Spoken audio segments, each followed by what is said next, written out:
A gente já está na linha, já está conectado aqui com o Maurício Pina, que é engenheiro civil, para conversar com a gente aqui sobre o metrô do Recife. O que é que acontece sobre o metrô do Recife? O Maurício Pina é engenheiro civil e é membro do Comitê Tecnológico Permanente, ligado também ao metrô. Professor, muito bom dia para o senhor, tudo bem? Bom dia, ouvinte da Rádio Jornal, programa Passando a Limpo. Vai acontecer no próximo dia 30 de junho, no auditório da FIEP, uma palestra. São 3 palestrantes, entre eles o senhor, Maurício Pina, e também Marcelo Bruto, que é secretário executivo de Parcerias e Projetos Estratégicos do governo de Pernambuco, e o Matheus Freitas, que é engenheiro civil, presidente do Grande Recife Consórcio de Transportes. E o senhor vai participar também sobre o processo de modelagem da concessão do metrô. E muita gente está de olho nisso, para saber como é que vai ser essa concessão e tudo. O que é que o senhor tem acompanhado até agora? E eu queria que o senhor me dissesse o que é que vai ser discutido nesse evento do próximo dia 30, professor. Perfeito. Veja, esse evento do próximo dia 30, terça-feira, próximo, à tarde, lá no auditório da Federação das Indústrias, ele é uma iniciativa do CREA. Eu faço parte do Comitê Tecnológico Permanente do CREA e nós temos dedicado uma atenção muito grande, não só a essa questão do metrô, mas também a outros temas de assunto de relevante e importante aqui para o nosso Estado. A Transnordestina, a 232, a parte de concessão de saneamento, e especificamente no que diz respeito ao metrô, nós vamos exatamente tratar do processo de concessão do metrô. Para isso foram convidadas pessoas para proferir palestras, são uma delas, Marcelo Bruto, que é o secretário executivo de Parcerias Estratégicas do Governo do Estado, e Matheus Freitas, que é o presidente do Consórcio Grande Recife. Veja, o que nós vamos apresentar, e volto a dizer, esse evento é a iniciativa do CREA, é o seguinte: foi aberto um processo de consulta pública referente à concessão do Serviço Público de Gestão, Operação e Manutenção da rede metroviária da região metropolitana do Recife, ou seja, o processo de concessão do metrô do Recife. Aberto esse processo de consulta pública, nós do CREA enviamos 44 contribuições visando o aperfeiçoamento do processo. Dessas 44 contribuições, nós selecionamos 7 que foram consideradas as bandeiras principais, sem prejuízo das demais. Apenas nós não podíamos tratar de 44 assuntos de uma só vez e resolvemos selecionar 7. Então, exatamente são essas 7 bandeiras, esses 7 tópicos que nós vamos abordar na reunião da próxima terça-feira lá no auditório da FIEP. Temas de importância muito grande para a região metropolitana do Recife, no que diz respeito ao nosso sistema de metrô, que hoje se encontra realmente numa situação precaríssima, oferecendo um péssimo serviço à população. Aberto esse processo de concessão, nós estamos exatamente procurando contribuir com o governo do Estado, em especial, para que o sistema de metrô da região metropolitana passe a oferecer realmente um serviço adequado à população, coisa que hoje não oferece. Então, professor, esses 7 tópicos envolvem o seguinte: primeiro tópico, sim, a questão da necessidade de expansão do sistema metroviário na região metropolitana do Recife. Observe que nós temos um metrô que é o mais antigo do Norte e Nordeste do Brasil, começou a sua operação em 1985, portanto há mais de 41 anos, e na época era realmente um metrô que tinha por objetivo melhorar o atendimento da população no que diz respeito aos seus deslocamentos na região metropolitana. Mas ele atende apenas a uma parte da cidade. Inicialmente foi construída a linha Centro, Recife, Coqueiral, com Coqueiral Tipe, posteriormente estendida até Camaragibe, e Coqueiral Jaboatão. Mais adiante foi construída a linha Sul, até Cajueiro Seco, mas ela não atende às outras áreas da cidade. E nós entendemos que esse processo de concessão, que é um processo que vai estender até quase o ano de 2060, porque a licitação da concessão que está sendo feita agora, ela deverá estar concluída com mais 2 anos, e vamos chegar no ano de 2028, e mais 30 anos de concessão, ou seja, nós vamos chegar no ano de 2058. E é inadmissível chegar no ano de 2058 sem que o sistema de transporte tenha realmente uma rede adequada para atender a população. É inimaginável nós pensarmos no sistema do metrô sem que essa expansão ocorra, principalmente para a área norte da cidade.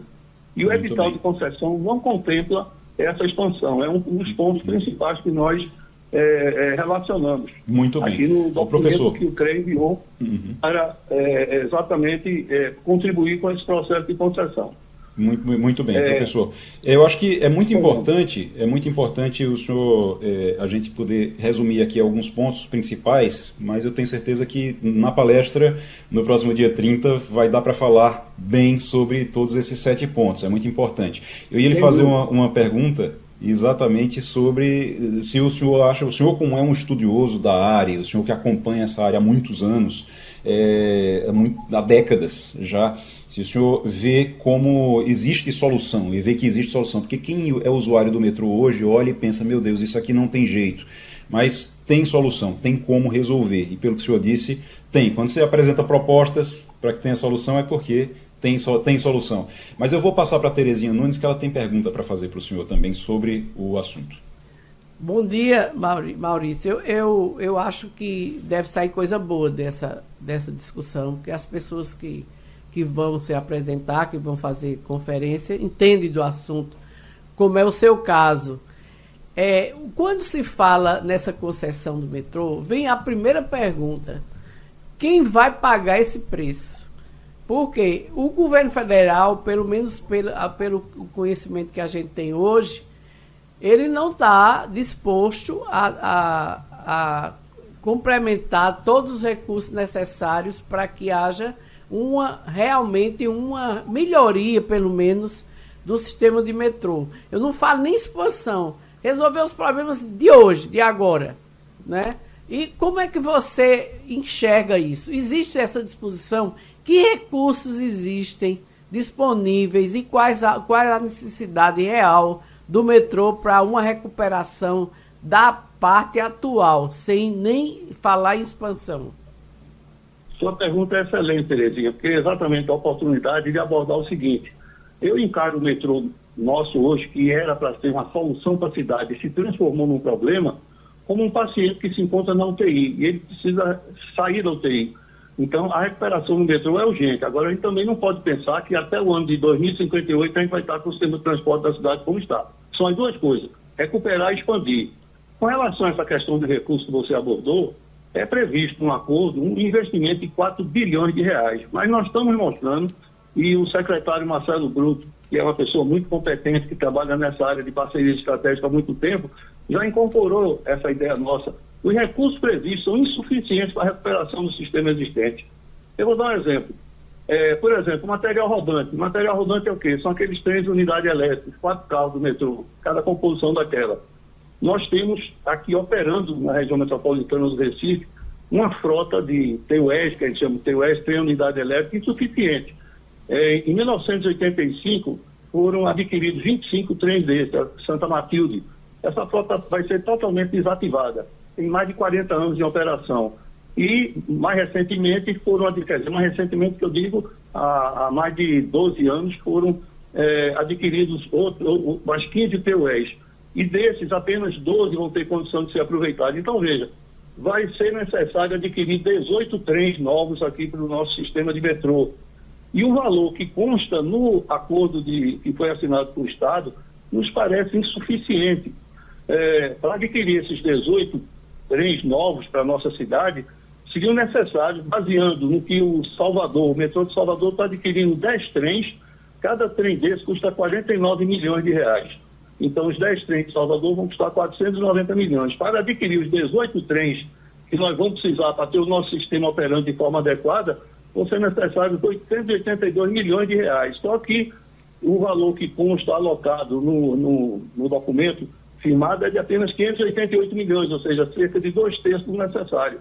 É um ponto que já foi levantado junto ao governo do Estado, e que, em função disso, o governo do Estado está justamente pleiteando um aumento de recursos por parte do governo federal. Tem outros pontos também, sabe, Terezinha, de mais ouvintes da Rádio Jornal, por exemplo, a questão das obras de arte especiais ao longo do metrô. Nós temos 8 pontes, 30 viadutos ferroviários, 46 passagens de pedestres, e não há previsão de recursos para fazer a manutenção dessas obras durante todo o período da concessão. Então não tem sentido a gente esperar mais de 30 anos, quando essas obras já têm um tempo de vida razoável, para que esses investimentos sejam feitos. Outro problema que nós temos também, que vai exigir não só mais recursos para a recuperação do metrô, mas também antecipar o cronograma de investimentos, é o seguinte: a rede aérea da linha Centro tem mais de 40 anos de idade e a da linha Sul tem cerca de 20 anos.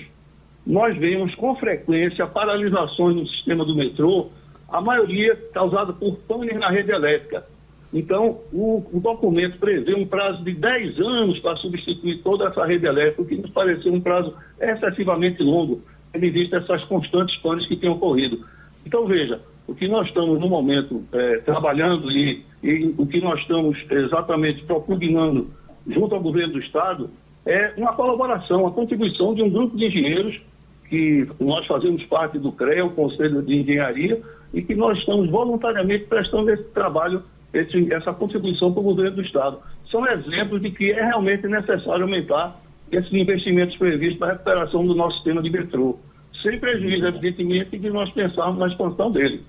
É importantíssimo. Isso é muito bom que a sociedade civil esteja realmente empenhada em ajudar o poder público, porque senão a coisa não anda, a coisa não funciona.